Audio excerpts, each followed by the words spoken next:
बारिश का असर उत्तर प्रदेश के कई इलाकों पर पड़ रहा है। उत्तर प्रदेश के कई इलाके बाढ़ के चलते जलमग्न हो गए। लखीमपुर खीरी से बड़ी खबर आ रही है, जहां पर बाढ़ प्रभावित इलाकों का दौरा करने पहुंची हैं डॉक्टर रोशन जैकब। कमिश्नर डॉक्टर रोशन जैकब वहां पर दौरा करने पहुंची हैं। डीएम और एसपी के साथ सीडीओ समेत कई अफसर मौजूद हैं उनके साथ। घाघरा और शारदा नदियां उफान पर हैं। दर्जनों गांव बाढ़ की चपेट में है, जिसके बाद मंडलायुक्त डॉक्टर रोशन जैकब डीएम और अन्य अधिकारियों के साथ दौरा करने पहुंची हैं। बाढ़ और कटानग्रस्त इलाकों का निरीक्षण किया है और इसके बाद राहत और बचाव कार्य के भी निर्देश जारी किए। कटान पीड़ितों से कमिश्नर रोशन जैकब ने मुलाकात की है। कमिश्नर के साथ डीएम, एसपी और सीडीओ के साथ कई अधिकारी मौजूद और कटानग्रस्त जो इलाके हैं, बाढ़ग्रस्त जो इलाके हैं, वहां पर दौरा किया है। वहां के पीड़ितों से मुलाकात की है, बातचीत की है और उनका दर्द समझने के बाद निर्देश भी जारी किए गए हैं। किसी भी तरह की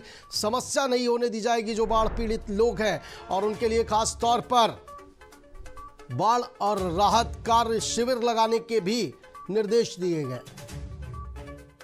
शहनवाज गौरी संवाददाता इस वक्त हमारे साथ फोन लाइन पर मौजूद है लखीमपुर खीरी से। शहनवाज, क्या हालात है? कितने गांव जो है वो अब तक बाढ़ की चपेट में आए हैं? फिलहाल क्या स्थिति?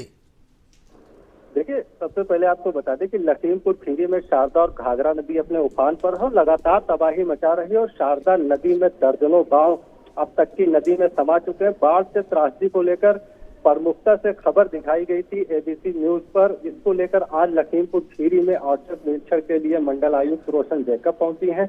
और आपको बता दें कि जिले के डीएम, एसपी, इसके अलावा सीडीओ और क्षेत्रीय सीएम के साथ साथ मिलकर बाढ़ कटान ग्रस्त इलाकों का दौरा किया और जमीनी हकीकत जानी और साथ ही कटान पीड़ितों और विस्थापितों से कमिश्नर मिले हैं और उनको आश्वासन दिया। क्योंकि आपको बता दें कि बीते एक हफ्ते में करीब 25 मकान शारदा नदी में समा चुके हैं। इसके अलावा अन्य इलाकों की शहनवाज, जो तस्वीरें हमने अपने दर्शकों को दिखाई थी, किस तरह से कटान के चलते कई जो मकान थे वो पानी में समा गए थे। अभी फिलहाल कितने गांव में, कितने घरों में पानी भरा हुआ है?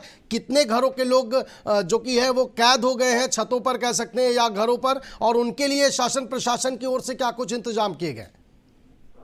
देखिए, बिल्कुल आप तक की बात की जाए तो करीब दर्जनों गांव जो है वो नदी में समा चुके हैं। जो पक्के मकान बने हुए हैं वो लगातार नदी में समा रहे हैं और लगातार जो नदी में जो पक्के मकान और जो समा रहे हैं उनके वीडियो भी सोशल मीडिया पर आ रहे हैं, जिसको लेकर एबीसी न्यूज पर खबर दिखाई गई थी। उसके बाद मंडल आयुक्त रोशन जैकब पहुंची हैं लखीमपुर खीरी में। आपको बता दें कि ये पहली बार नहीं है, हर साल लखीमपुर खीरी की प्रमुख नदियां जो शारदा और घाघरा नदी जमकर तबाही मचाती है। हालांकि बाढ़ बचाव को लेकर करोड़ों रुपए की परियोजनाएं लाई जाती हैं, लेकिन इसके बावजूद भी हर साल बाढ़ बचाव परियोजनाएं हवाई ही साबित होती हैं। जी बिल्कुल शहनवाज, निश्चित तौर पर एबीसी न्यूज ने प्रमुखता से खबर को दिखाई थी और आज विधानसभा में भी इस मुद्दे को उठाया गया। बाढ़ग्रस्त इलाकों को लेकर सरकार चर्चा करने के लिए तैयार थी, लेकिन विपक्ष के हंगामे के बीच जब यह मुद्दा आया तो जल शक्ति मंत्री स्वतंत्र देव सिंह ने इस पर भी जवाब दिया। साफ तौर पर उन्होंने कहा कि जो नदियां हैं जब वो बढ़ती हैं या बाढ़ प्रभावित होती हैं तो कटान होती है। ऐसे में लखीमपुर खीरी में हर वर्ष इस तरह की तस्वीरें सामने आती है। क्या राहत बचाव शिविर भी लगाए गए हैं?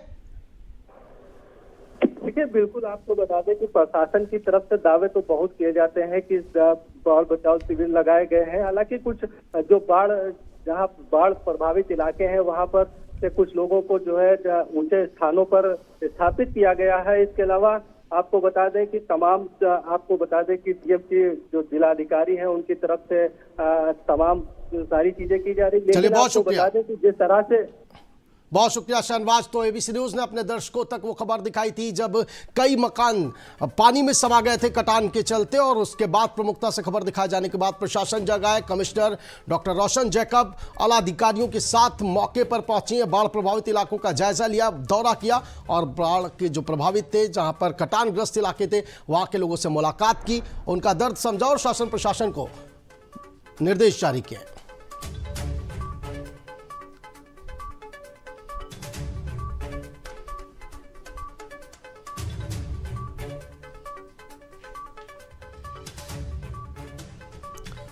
तो कमिश्नर के साथ जिलाधिकारी, एसपी ने भी निरीक्षण किया, दौरा किया बाढ़ प्रभावित इलाकों का, और वहां पर जाकर लोगों से मुलाकात की, उनकी समस्याएं सुनी और जल्द निस्तारण के निर्देश दिए गए।